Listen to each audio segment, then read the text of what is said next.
नमस्कार, आप देख रहे हैं प्राइम न्यूज। मैं हूं राजेश कुमार। वक्त यूपी प्राइम का है। प्रधानमंत्री नरेंद्र मोदी और मुख्यमंत्री योगी आदित्यनाथ ने लाइट हाउस प्रोजेक्ट का शिलान्यास किया। इस दौरान मुख्यमंत्री ने कहा कि प्रधानमंत्री नरेंद्र मोदी की प्रेरणा से शहरी गरीबों को टिकाऊ और आपदारोधी आवास उपलब्ध कराने में उत्तर प्रदेश सरकार को सफलता मिली है और इस दिशा में प्रोजेक्ट मील का पत्थर साबित होगा। उन्होंने कहा कि सबके लिए आवास की इस योजना में शहरी क्षेत्र में उत्तर प्रदेश में अब तक 17,58,000 परिवारों को एक एक आवास आवंटित किया गया है, जिसमें 6,15,000 आवास पूर्ण होकर गरीब परिवारों को उपलब्ध कराए जा चुके हैं और 10,80,000 आवास निर्माण की प्रक्रिया से जुड़े हुए हैं। सबके लिए आवास इस योजना में तकनीक को जोड़ने की इस प्रक्रिया के साथ आज देश के महत्वपूर्ण राज्यों को एक साथ लाइट हाउस प्रोजेक्ट के लिए उनका हृदय से अभिनंदन करते हुए आभार व्यक्त करता हूं।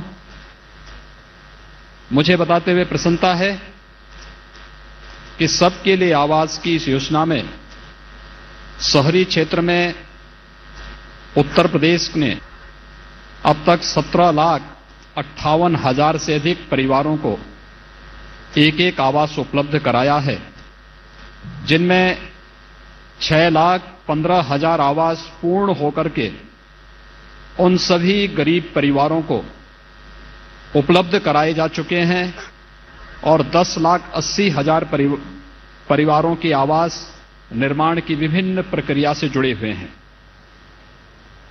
पीएफएमएस पोर्टल के द्वारा डीबीटी के माध्यम से पात्र लाभार्थियों को इस धनराशि को उपलब्ध कराने और प्रत्येक आवास के साथ एक नोडल अधिकारी को जोड़ने के साथ समयबद्ध और मानक की गुणवत्ता को बनाए रखते हुए जहां इस कार्यक्रम को आदरणीय प्रधानमंत्री जी के मार्गदर्शन और प्रेरणा से पूरी समयबद्धता के साथ और पूरी प्रतिबद्धता के साथ प्रदेश के शहरी क्षेत्र के सभी उन निवासियों को जिनके पास अपना आवास नहीं था या जिनके पास जर्जर आवास थे, उपलब्ध कराने में जहां सफलता प्राप्त हुई है, वहीं साथ ही साथ आज आदरणीय प्रधानमंत्री जी की प्रेरणा से आवासन और शहरी कार्य मंत्रालय भारत सरकार के global housing technology challenge India कि आज के इस प्रारंभ होने के अवसर पर मैं आदरणीय प्रधानमंत्री जी का हृदय से अभिनंदन करता हूं। इस परियोजना का जो मुख्य उद्देश्य है कि हम कैसे टिकाऊ, पर्यावरण अनुकूल और आपदारोधी तकनीक पर आधारित आवासीय सुविधा के निर्माण की कार्रवाई को आगे बढ़ा सकें और विश्वास के साथ कहा जा सकता है कि लाइट हाउस प्रोजेक्ट इस दिशा में मील के पत्थर साबित होंगे। मैं एक बार फिर से आदरणीय प्रधानमंत्री जी के मार्गदर्शन में देश के अंदर सबके लिए आवास की इस योजना में उत्तर प्रदेश ने आज जो स्थान प्राप्त किया है, मैं आदरणीय प्रधानमंत्री जी की प्रेरणा और मार्गदर्शन को इसका श्रेय देते हुए एक बार फिर से आदरणीय प्रधानमंत्री जी, माननीय राज्यपालगण, माननीय मुख्यमंत्रीगण, प्रदेश शासन से जुड़े हुए सभी मंत्रीगण, अन्य सभी महानुभावों को ईस्वी सन के इस नववर्ष के आज के इस प्रथम दिन पर हृदय से अभिनंदन करते हुए हृदय से बधाई देता हूं। और अयोध्या में लंबे इंतजार के बाद मंदिर निर्माण के बीच राम दरबार में नया साल मनाया गया। इस दौरान बड़ी संख्या में श्रद्धालु भी रामलला के दर्शन करने पहुंचे, जहां भक्तों के कष्ट दूर करने के लिए विशेष पूजन का भी आयोजन किया गया। साथ ही रामलला को नए विशेष तरीके के वस्त्र भी पहनाए गए।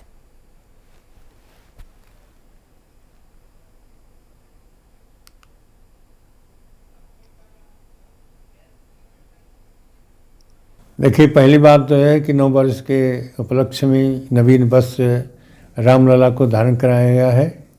साथ ही साथ जो आज श्रद्धालुओं की संख्या बहुत अधिक रही और ऐसा लगा कि जैसे कोरोना को मात करके उनको दरकिनार करके श्रद्धालुओं ने बड़े ही पूरे बैरी कटिंग भरी रही और तमाम लोगों ने जाके दर्शन किया और दान पात्र में रामलला के जो मंदिर निर्माण उसके लिए दिया गया और आज 56 प्रकार के भोग लगे हैं।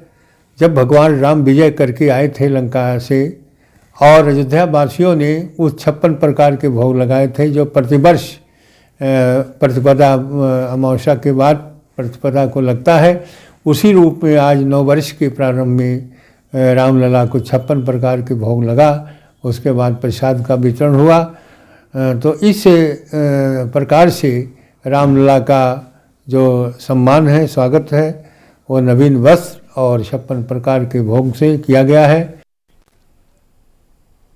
तो उत्तर प्रदेश में कोरोना के नए स्ट्रेन ने दस्तक दे दी है और नए स्ट्रेन से निपटने के लिए प्रदेश कितना तैयार है, इसको लेकर क्या क्या तैयारियां की गई हैं, इन सब सवालों को लेकर हमारे संवाददाता जितेंद्र सिंह ने उत्तर प्रदेश के स्वास्थ्य मंत्री जय प्रताप सिंह से खास बात की। उन्होंने क्या कुछ कहा, उन्हें सुनते हैं। कोरोना के नए स्ट्रेन ने यूपी में दस्तक दे दी है, जिसको लेकर यूपी कितना तैयार है स्ट्रेन से निपटने के लिए हमारे साथ खुद बात करने के लिए उत्तर प्रदेश के स्वास्थ्य मंत्री जय प्रताप जी हैं। सर, किस तरह से ये निपटा जाएगा, क्योंकि ये जो स्ट्रेन है वो यूपी में दस्तक दे चुका है। स्ट्रेन के बारे में जो अभी तक जानकारी मिली है, बहुत ज़्यादा ये एक्टिव नहीं माना जाता है। इसमें वायरल लोड बहुत कम है। कहा जाता है कि ये इन्फेक्शियस है, मगर अभी 2 ही केस हमारे यूपी में निकले हैं। एक 30 महीने की बच्ची है और एक 33 साल की महिला है। और जब हमको सूची प्राप्त हुआ था तो उस सूची प्राप्त होने से लेकर जब तक हम वहाँ पर उनके घर पर गए थे टेस्ट कराने के लिए, तो लगभग 17-18 दिन का हो गया था। पूरी तरह से एसिम्प्टोमेटिक है। फिर भी जो प्रोटोकॉल है केंद्र सरकार का, उनको हम लोगों ने हॉस्पिटल में डाल के आइसोलेट कर दिया है और उनका देखभाल करेंगे और ऐसे कोई सिम्टम उसमें दिख नहीं रहे। तैयारी किस तरह की है सर इससे निपटने के लिए, क्योंकि सरकार ने कहा, केंद्र सरकार ने कहा कि जो वैक्सीन आ रही है वो दोनों पर ही कारगर होगी। जी जी, दोनों पर कारगर होंगे, सही बात है। और तैयारी हमारी जैसे पहले से ही कोविड मैनेजमेंट प्रबंधन हम कर रहे हैं, उसी तैयारी को हम आगे ले जा रहे हैं। सबसे अहम भूमिका इसमें कॉन्टैक्ट ट्रेसिंग का होता है, चाहे पहले का हो चाहे ये नया वायरस स्ट्रेन का होगा। तो इससे जुड़े हुए जितने भी कॉन्टैक्ट ट्रेसिंग हम करते हैं मैक्सिमम अमाउंट, उससे हमारा चेन टूटता है। तो हमारा सबसे मजबूत जो तरीका है वो कॉन्टैक्ट ट्रेसिंग का ही है और हमें उम्मीद है कि उसी को हम मेंटेन जब करेंगे तो ये केसेस बहुत कम निकलेंगे। जो लोग ब्रिटेन से आ रहे हैं या यूके से आ रहे हैं, उनको किस तरह से उनकी किस तरह से जांच की जा रही है और क्या क्या उनको सावधानियां बरतनी पड़ेंगी और किस तरह उनको आइसोलेट किया जाएगा? नहीं, ब्रिटेन से आने वाली की सूची तो पहले ही हम लोग को मिल चुकी थी केंद्र सरकार के द्वारा और उनका टेस्टिंग भी हो चुका है। उसमें खाली 10 कोविड-19 के पॉजिटिव मिले और उन्हीं में से 2 खाली अभी तक नए स्ट्रेन का मिला है। बाकी हमारे सब वैसे हैं, कोविड-19 नॉर्मल वाला जो है। लगभग कहा जा रहा है 500 लोग अभी भी मिसिंग है सर। वो लोग जो आए हैं, सूची जो आई थी उसमें 500 लोग मिसिंग है, उनको कैसे सर तलाश की जा रही है उनकी? हमारे यहाँ कोई 500 ऐसे संख्या का कोई मिसिंग नहीं है। ये सूचना आप लोग के माध्यम से जो बताया जा रहा है, मगर हमारे यहाँ कोई इस तरह का कोई आंकड़ा नहीं है। कुछ नाम डुप्लीकेट हुए हैं, कुछ नाम ऐसे हैं जो फ़ोन नहीं उठाते हैं, उनका ये भी नहीं मालूम कि ये इस प्रदेश के हैं कि किसी अन्य प्रदेश का है।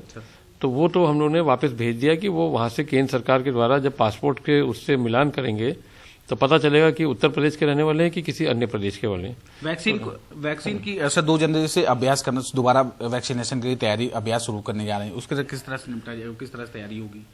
तैयारी तो हमारी पूरी हो चुकी है, प्रशिक्षण पूरा हो चुका है और कल हम ड्राई रन जिसको कहते हैं सेंट्रल गवर्नमेंट के गाइडलाइन के आधार पर ड्राई रन हम 6 हॉस्पिटल में कर रहे हैं उत्तर प्रदेश में, लखनऊ में, जिसमें आपका पीजीआई, केजीएमयू, लोहिया, सहारा और 2 सीएचसी हमारे मलिहाबाद में और माल में, इन पर ड्राई रन होगा, जिसमें जो पूरी प्रक्रिया अपनाई जाएगी वैक्सीन में से इंजेक्शन में डालने से लेके, इंजेक्शन लगाने से लेके और ऑब्जर्वेशन रूम में बैठने तक। तो जैसे भी जो हमने ट्रेनिंग दिया उस पूरी ट्रेनिंग का हम पूरा एक रिहर्सल कर रहे हैं। एक आखिरी सवाल, शहर में तैयारियां पूरी हो गई वैक्सीनेशन को लेकर, वहां पर स्टोर भी बना दिए गए, ग्रामीण क्षेत्रों में किस तरह की तैयारी सर? पहले से हमारी तैयारी तो कोल्ड चेन का बहुत पहले से चल रहा है, क्योंकि टीकाकरण का उत्तर प्रदेश में बहुत पुराना एक कार्यक्रम चलता है। तो आज भी हमारा कैपेसिटी उतना पर्याप्त है कि अगर पहले चरण का जो वायल आएगा, वैक्सीन आएगा, वो हमारे वर्तमान कैपेसिटी में भी पूरा हो जाएगा। हमने 22 जनपदों में इसमें थोड़ा सा कैपेसिटी बढ़ाया है, क्योंकि आगे चल के जब वैक्सीन और बढ़ेगा तो हमको मशीन और जगह की जरूरत थी, तो वो 22 जनपद में जो बनने वाले थे वो लगभग सब बन चुके हैं, और जब भी और वैक्सीन आएगा तो वो हम मेंटेन कर लेंगे। धन्यवाद सर, नए साल की शुभकामनाएं प्राइम न्यूज की तरफ से आपको। जी, आपको भी शुभकामनाएं, धन्यवाद। ये थे हमारे साथ स्वास्थ्य मंत्री जयप्रताप सिंह, जिन्होंने बताया कि हम कहीं ना कहीं जो फेज 2 आया है कोरोना का, उससे निपटने के लिए पूरी तरह से तैयार है और यूपी में इसको लेकर तैयारियां भी तेज हो गई हैं। कैमरा पर्सन सौरभ साथ मैं जितेंद्र सिंह, प्राइम न्यूज, लखनऊ। तो पूरे देश में नए साल का जश्न मनाया जा रहा है, लेकिन गाजियाबाद के एसपी देहात डॉक्टर ईरज राजा ने प्रण लिया है कि नए साल से वो महिलाओं और बच्चियों पर होने वाले अत्याचार पर लगाम लगाने की पुरजोर कोशिश करेंगे। गाजियाबाद के लोनी टॉनिका सिटी थाने में छोटी छोटी बच्चियों के साथ गाजियाबाद के एसपी देहात और सीओ अतुल कुमार सोनकर ने मिलकर नया साल मनाया। इस दौरान थाने में छोटे छोटे बच्चों को गिफ्ट भी दिए गए और साथ ही एक छोटी बच्ची ने केक काटकर नए साल का आगाज किया। इस दौरान एसपी देहात उन्होंने कहा कि जैसे ही हमारे समाज में महिलाओं बेटियों का अहम किरदार होता है, उसी तरीके से नए साल पर एक छोटी बच्ची के द्वारा केक काटना ये बात जाहिर करता है कि 2021 में महिलाओं और बच्चियों पर होने वाले अपराध पर गाजियाबाद पुलिस लगाम लगाने में अपनी पूरी मेहनत करेगी।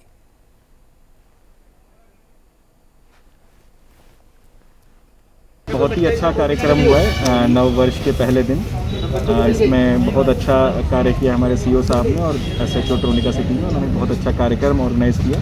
यहाँ पर काफ़ी संख्या में छोटे बच्चे, लड़के लड़कियाँ सब लोग आए हुए हैं। उनको उपहार दिए गए हैं। एक बच्ची ने केक काटा है और सभी लोगों को मतलब उनके साथ ही सभी लोगों ने, हमारे पुलिस स्टाफ ने, सभी पत्रकार बंधुओं ने, बच्चों ने, हम सब ने मिलकर यहाँ पर नव वर्ष का आरंभ किया। एक बहुत ही अच्छा ये आरंभ हुआ है और इसी तरह की नव वर्ष में आने वाली चुनौतियाँ हैं, तो एक पॉजिटिव तरीके से शुरुआत की है। उसी पॉजिटिव चीज़ को हम आगे लेते हुए नव वर्ष की चुनौतियों को आगे फेस करेंगे और अच्छा काम करने के लिए, पब्लिक के लिए, सबके लिए पूरा प्रयास करेंगे।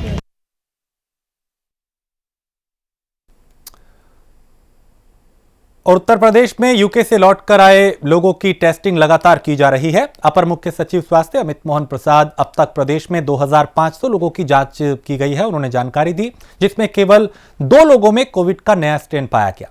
यूपी सरकार की प्रेस कॉन्फ्रेंस आज हुई, उसमें क्या कुछ कहा गया, उन्हें सुनते हैं। पूरे सभी प्रदेश के नागरिकों की मदद से, उनकी सहायता से, उनके सहयोग से इसको, कोरोना को अपने प्रदेश से बाहर रखें।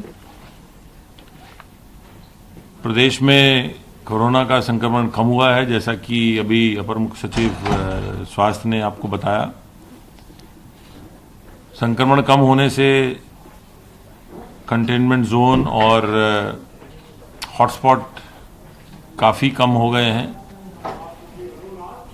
प्रदेश सरकार की कोरोना के खिलाफ लड़ाई में मैं 2-3 आंकड़े बताना चाहूँगा कि एक तो जैसा उन्होंने बताया कि हम लोग उत्तर प्रदेश RT-PCR में अब 1 करोड़ से अधिक टेस्ट कर चुका है और कुल मिला के जैसा उन्होंने बताया 2 करोड़ 44 लाख के आसपास टेस्ट हो गए हैं।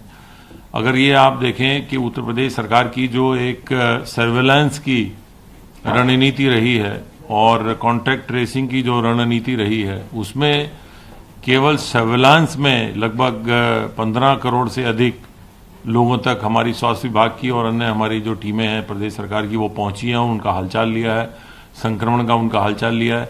इस प्रकार यदि आप ये देखें कि कुल 24 करोड़ की जनसंख्या में से लगभग 18 करोड़ लोगों तक उत्तर प्रदेश सरकार का स्वास्थ्य विभाग और हमारी जो व्यवस्था है उत्तर प्रदेश सरकार की, वो पहुंची है। या तो उनका हालचाल लिया है और हालचाल में यदि संक्रमण पाया गया है तो उनका टेस्ट लिया है। इस पूरे जो माननीय मुख्यमंत्री जी की निर्देशन में, उनके नेतृत्व में ये पूरी जो रणनीति रही है, जो अधिक से अधिक लोगों तक पहुंचने की, सर्वेलेंस में अधिक से अधिक लोगों का टेस्ट कराने की और कॉन्टैक्ट ट्रेसिंग, जिसको कि विश्व स्वास्थ्य संगठन ने भी उसकी सराहना की है कि वो पूरे देश में अपनी तरह का एक अनूठा मॉडल है और विदेशों को भी इसे सीखने की आवश्यकता है। इस पूरी रणनीति से हम लोग 18 करोड़ लोगों तक पहुंचे हैं 24 करोड़ की जनसंख्या में से। और ये हमारा जो गतिविधि है, हमारा जो कार्यक्रम है, ये बड़ी तेजी से चल रहा है और प्रतिदिन इसमें हम लोग तेजी कर रहे हैं और अधिक से अधिक लोगों को तक पहुंच रहे हैं। वैक्सीन अतिशीघ्र आने वाली है, लेकिन चूंकि चरणबद्ध ढंग से लगेगी तो जो लोग वैक्सीन इस समय पाएंगे उनको लगने में समय लगेगा, उसमें अभी समय लगेगा। तो इसलिए आवश्यक है कि जो कोविड से बचने के लिए, कोरोना वायरस से बचने के लिए जो एहतियात हैं और जो सावधानियां हैं उसको हम लगातार उपयोग में लाते रहें। अभी हमें काफ़ी समय तक उसको उपयोग में लाना है और उसके लिए हमें अपने हाथ को साबुन पानी से साफ करते रहना है, अपने मुंह और नाक को ढककर रखना है, मास्क से, रुमाल से, गमछे से, दुपट्टे से, और लोगों से 2 गज की दूरी बनानी है। अगर हम ये करेंगे तो हम संक्रमण से बचे रहेंगे और विशेष ध्यान रखेंगे अपने बुजुर्गों का और जो लोग पहले से कमजोर या बीमार हैं उनका, और गर्भवती महिलाओं और छोटे बच्चों का। तो सावधान रहिए, सतर्क रहिए। किसी प्रकार की दुविधा हो, हमारे हेल्पलाइन नंबर 1800 180 51 45 पर संपर्क करिए। संकोच मत करिए। जांच की व्यवस्था, इलाज की व्यवस्था निःशुल्क है। तो सावधान रहिए, सतर्क रहिए, संक्रमण मुक्त रहिए, स्वस्थ रहिए और प्रसन्न रहिए। और आपको यह भी बता दूं मैं कि जो यूके से लोग आ रहे हैं उनकी हम लगातार जांच कर रहे हैं, इसलिए उसमें किसी भी प्रकार के कोई गलत समाचार कोई देता है, कोई अफवाह फैलाता है, उसके बिल्कुल भरोसे मत आइएगा। उस चक्कर में आपको बिल्कुल नहीं आना है। अब तक हम 2500 करीब हम टेस्ट करवा चुके हैं और हमें कुल मिलाकर के 12 लोग अभी तक हमें संक्रमित मिले हैं, कोविड संक्रमित। उन 12 में से अभी तक केवल 2 ही व्यक्ति ऐसे मिले हैं जिनमें कि दूसरा स्ट्रेन पाया गया है। एक मेरठ का प्रकरण है और एक गौतम बुद्ध नगर का प्रकरण है, और दोनों में ही हम बहुत ही तेजी से कॉन्टैक्ट ट्रेसिंग भी करवा रहे हैं। जो लोग भी उनके संपर्क में आए हैं उसको पूरे को कंटेन भी किया जा रहा है, और जो दूसरा स्ट्रेन भी है उसमें भी बचाव के तरीके वही हैं। हाथ धोइए, मुंह और नाक को ढकिए और लोगों से दूरी बनाइए। इसलिए किसी भी प्रकार के किसी अफवाह में आने की आवश्यकता नहीं है, किसी भी प्रकार के किसी गलत समाचार में विश्वास करने की आवश्यकता नहीं है। जो भी आधिकारिक सूचना है वो आपको हम रोज उपलब्ध कराते हैं।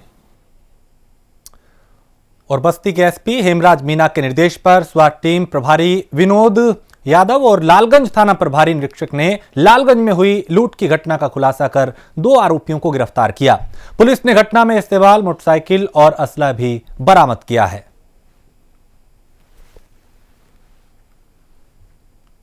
ये 26 दिसंबर को रात्रि 8 बजे मोहराए तिराहे लालगंज के पास एक दुकानदार जो अपनी दुकान बंद करके आ रहा था, उससे लूट की घटना कारित की गई थी, जिसमें उसकी स्प्लेंडर मोटरसाइकिल लूटी गई थी। 1500 रुपया लूट लिए गए थे और उसका मोबाइल फ़ोन लूटा गया था। उसमें इस घटना का अनावरण हमारी लालगंज की पुलिस ने, स्वाट टीम ने और सर्विलांस टीम ने इस घटना का अनावरण किया है। और इस घटना में स्प्लेंडर मोटरसाइकिल जो लूटी गई थी वो बरामद हुई है। लूट में जिस मोटरसाइकिल को इस्तेमाल किया था, प्लेटिना मोटरसाइकिल, वो बरामद हुआ है। 1500 रुपया जो लूट का था वो बरामद हुआ है, और एक अदद देसी तमंचा 315 बोर और एक कारतूस बरामद हुआ है। तो एक बहुत बड़ी सफलता है। 4-5 दिन के अंदर ही इस लूट की घटना का पर्दाफाश किया गया है।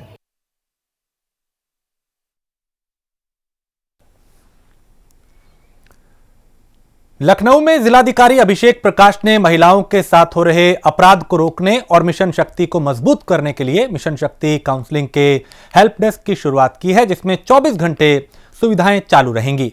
मिशन हेल्प डेस्क काउंसलिंग में 4 तरह की समस्याओं का समाधान किया जाएगा, जिसमें घरेलू हिंसा, महिलाओं के साथ छेड़छाड़, दफ्तर में काम करने वाली लड़कियां महिलाओं के शोषण के खिलाफ और बुजुर्गों के खिलाफ हो रहे अपराध को रोकने में सहायता मिलेगी। मिशन शक्ति के तहत दर्ज की गई शिकायतों में गोपनीयता रहेगी और जरूरत पड़ने पर मुकदमा दर्ज कर अपराधियों के खिलाफ कार्रवाई की जाएगी।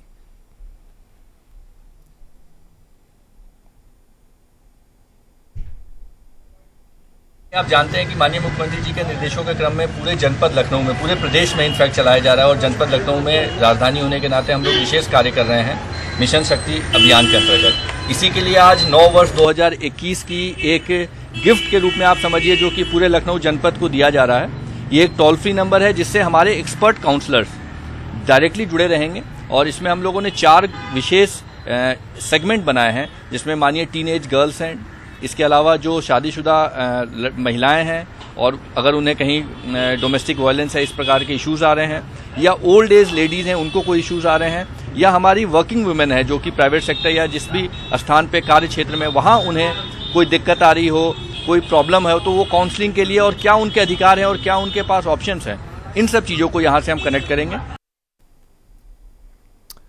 मुजफ्फरनगर में खेत में चारा लेने गई 2 महिलाओं के साथ दबंगों ने 4 दिन पहले खेत में खींचकर दुष्कर्म करने की कोशिश की और पीड़ित महिलाओं के शोर मचाने पर उन्हें फावड़े से काटकर घायल कर दिया, जिसमें दोनों महिलाओं की हालत गंभीर है। दोनों को मेरठ रेफर किया गया, जहां उनका इलाज चल रहा है। महिलाओं को इंसाफ न मिलने की वजह से आज गांव में पंचायत हुई, जिसमें निर्णय लिया गया कि अगर थाना स्तर पर पुलिस उनकी कोई मदद नहीं करती तो आला अधिकारियों के दरवाजे खटकाए जाएंगे। क्या मामला है? आज एक पंचायत हुई है गांव में, क्या मामला है? पंचायत ये इसलिए हुई जी, 27 तारीख में हमारे गांव में जंगल में एक दुर्घटना हुई है।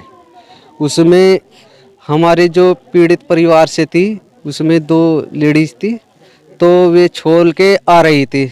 तो छोल के जैसे आ रही थी, एक उन्हीं के छोलना छानना होता था, उन्होंने क्या नाम की आवाज़ मारी कि उरे को आओ तुम। वे चली गई, तो उन्होंने उनके साथ जाके जैसे वे जा रही थी, उन्होंने उनका हाथ पकड़ा, उन्हें एक में वे कहने लगी तुम क्या कर रहे, तो उनके साथ बदतमीजी करी। तो जैसे उन्होंने अपना हाथ 5-6 थे, तो उनके हाथ में फावला था, तो उन्होंने उनसे फावले से वार करा। ये मामला ये था, ये छोड़ने गई होंगी भाभी और इनके साथ में उन्होंने हत्यापाई करी। 27 तारीख की वो थी, 27 तारीख थी, 3-4 बजे की बात थी। और फिर इन्होंने इनके साथ हत्यापाई करी और इन्होंने किल्ली मारी, रुक के तारे, लेकिन इनकी कोई वो नहीं हुई। फिर एक अचानक कोई वहाँ छोल रहा था, उन्होंने सोचा कि भाई पता नहीं क्या हो रहा है, कि क्या कैसी वो हो रही आवाजें आ रही। उन्होंने जो निकल के देखा तो उन्हें खूब वो कर रखा था, खूब मार रखा था, फावड़ा मार रखा था। और फावड़ा से मार के और ये जो जैसे भागी रही थी, एक दूसरे फिर निकल के आए, ईख में से निकल के आ गए। फिर उन्होंने दबोच लिया उन्हें, और वे बेचारी कह रही कि बचाओ बचाओ बचाओ, लेकिन कोई भी वो नहीं था उनके साथ। लेकिन फिर भी अब हमें बताओ, पुलिस भी साथ नहीं दे रही, कोई साथ नहीं दे रहा। पुलिस कह रही कि हम कर रहे अपने कार्रवाई कर रहे, लेकिन अब तक के 4-5 दिन हो गए, अब तक के कोई कार्रवाई नहीं हो रही। और इसी के साथ इस बुलेटिन में फिलहाल इतना ही। देश प्रदेश की बाकी खबरों के लिए आप देखते रहिए प्राइम न्यूज।